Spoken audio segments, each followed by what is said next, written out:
Ang pag-roofing ay isang delikadong trabaho lalo na kung gagawin sa mataas na gusali.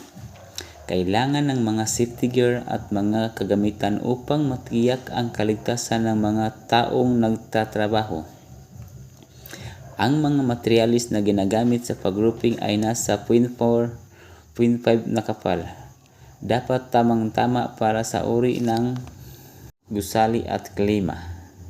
Ang pag-install ng roof ay dapat na gawin ng tama upang matiyak ang roof ay hindi mag-leak o mag-kulapsi. Kung hindi ka professional na roofing, mas mainam na kumuha ng mga professional na serbisyo upang matiyak na ang pag-roofing ay gawain ng tama o ligtas na kagamitan.